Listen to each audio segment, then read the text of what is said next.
Talking Water by Gogi S. Hale. Opal walked forward, her feet cushioned in the blue-green water. The cold swirled around her ankles. Each wet step lifted the burden of her body. Inch by inch, the river wrapped its chill tendrils around her. She lay slowly on her back.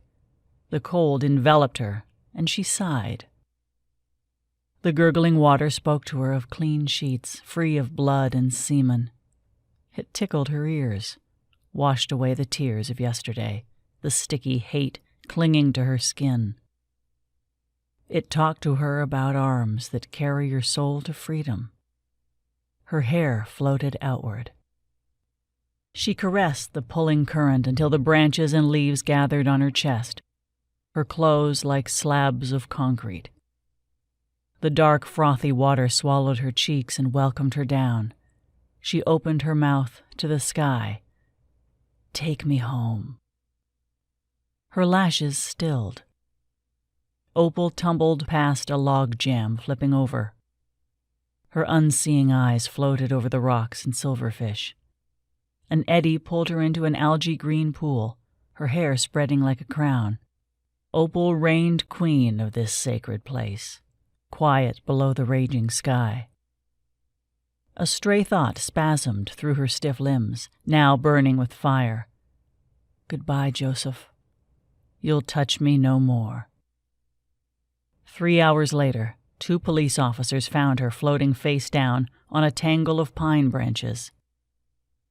The older officer pushed back his hat as his young partner waded into the river. Reaching for the corpse, he suddenly drew his hand back to his chest. "What is it? Water moccasins?" Joseph flipped the corpse over.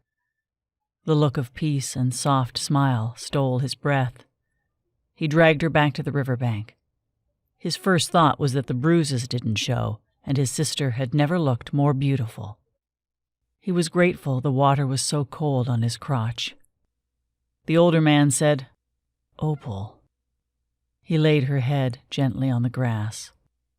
"I'm sorry, son. She weren't right in the head, but I'd 'a never thought she'd go this far." A cricket jumped, and he ground it with his bare foot. "Some will do anything to escape the hardness of life." "What'd she need to escape?" He spat on the ground. "I took good care of her, ungrateful bitch." The older cop coughed.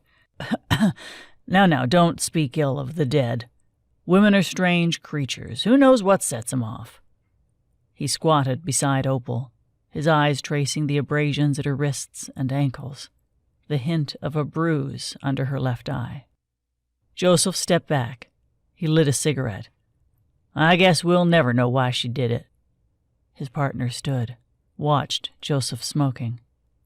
After a few minutes passed, the coroner glared at the young cop. "You'd be surprised at what a body can say."